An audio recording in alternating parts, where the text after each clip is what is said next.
Hello दोस्तों, आज मैं आपको काला जादू की निशानियां बताऊंगा। लोग कहता है कि काला जादू होता है, मगर किसी को ये नहीं पता काला जादू होता क्या है।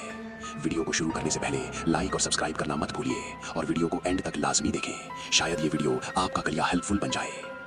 काला जादू की पहचान अक्सर लोग डर, वहम और अंधविश्वास की वजह से समझने लगते हैं। हर बुरी चीज या हर मुश्किल को काला जादू समझ लेना सही नहीं होता, लेकिन लोगों के जहन में कुछ ऐसी अलामतें होती हैं जिन्हें वो काला जादू से जोड़ देते हैं। यहाँ मैं आपको डिटेल में बताता हूँ कि आमतौर पर कौन सी चीजें लोग काला जादू की निशानी समझते हैं। साथ ही ये भी समझना जरूरी है कि इनमें से बहुत सी चीजें मेडिकल या साइकोलॉजिकल वजह से भी हो सकती हैं। सबसे पहले अचानक मिजाज का तब्दील हो जाना। अगर कोई शख्स जो पहले नॉर्मल था अचानक बहुत ज्यादा गुस्सा करने लगे या हर वक्त उदास रहे या बेवजह रोए, लोग कहते हैं कि शायद उस पर असर है, लेकिन असल में डिप्रेशन, एंजाइटी, स्ट्रेस या हार्मोनल मसाइल भी ऐसे हालात पैदा कर सकते हैं। दूसरी निशानी जो लोग बताते हैं वो है खौफनाक ख्वाब। बार बार एक ही तरह के डरावने ख्वाब देखना, किसी साए या अजीब शक्ल को महसूस करना, नींद का टूट जाना, ये सब लोग काला जादू से जोड़ देते हैं। लेकिन स्लीप पैरालिसिस, एंजाइटी डिसऑर्डर्स और नींद की कमी भी ऐसे तजुर्बे करवा सकती है।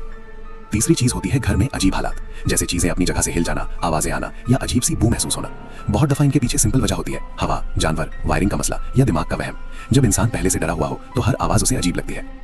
चौथी अलामत जिस पर लोग तवज्जो देते हैं वो है सेहत का अचानक खराब हो जाना। अगर डॉक्टर रिपोर्ट क्लियर दे रहे हो लेकिन इंसान फिर भी कमजोर महसूस करे तो लोग कहते हैं कि जादू है।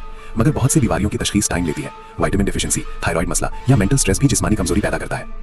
पांचवी बात होती है रिश्तों में बेसबब नफरत। शौहर बीवी में अचानक लड़ाइयां, घर में बेचैनी या दोस्त का अचानक दूर हो जाना, ये सब लोग काला जादू से जोड़ देते हैं। लेकिन कम्युनिकेशन गैप, फाइनेंशियल स्ट्रेस और गलतफहमियां भी इसकी बड़ी वजह होती हैं। कुछ लोग कहते हैं अगर घर के कोने में अजीब चीजें मिले, जैसे बंधे हुए धागे, सुई, तावीज या मिट्टी में दबी हुई चीज, तो ये जादू की निशानी होती है। यहाँ होशियारी जरूरी है। कभी कभी बच्चों की शरारत या किसी का मजाक भी हो सकती है। हर चीज को जादू का नाम देना सही नहीं।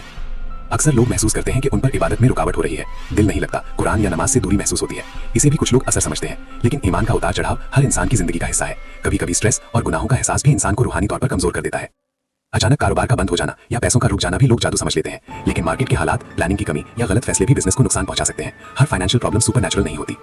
कुछ लोग कहते हैं कि अगर किसी शख्स को हर वक्त सर दर्द, कमर दर्द या बदन में जलन महसूस हो और इलाज का असर न हो तो ये जादू है। लेकिन क्रॉनिक स्ट्रेस और एंजाइटी फिजिकल पेन की सूरत में जाहिर होती है, इसीलिए पहले मेडिकल चेकअप जरूरी है। सबसे अहम बात यह है कि काला जादू का खौफ खुद भी एक साइकोलॉजिकल असर पैदा करता है। जब इंसान पूरी तरह यकीन कर लेता है कि उस पर जादू है तो उसका दिमाग हर नॉर्मल चीज को भी उसी एंगल से देखने लगता है। इसे नोसिबो इफेक्ट कहते हैं, जहां नेगेटिव बिलीफ खुद सिम्टम्स पैदा कर देता है। अगर किसी को वाकई लगता है कि उस पर कोई रूहानी मसला है तो सबसे पहले अपनी सेहत का मेडिकल चेकअप करवाना चाहिए। साथ ही रूहानी सुकून के लिए नमाज, दुआ, कुरान की तिलावत और पॉजिटिव सोच बहुत मददगार होती है। किसी भी धोखेबाज आमिलों या पैसे लूटने वालों से बचना जरूरी है। डर और वहम से ज्यादा नुकसान होता है। इंसान जब हिम्मत, यकीन और इल्म के साथ मसाइल का सामना करता है तो ज्यादा बेहतर फैसले करता है। हर मुश्किल का सबब काला जादू नहीं होता। जिंदगी में उतार चढ़ाव, इम्तिहान और चैलेंजेस हर किसी के साथ होते हैं। इसलिए काला जादू की पहचान से ज्यादा जरूरी है अपनी सोच की हिफाजत, अपनी सेहत का ख्याल और अल्लाह पर भरोसा। जो भी मसला हो उसका हल अक्सर हमारी समझ, सब्र और सही रहनुमाई में होता है, ना कि सिर्फ डर में।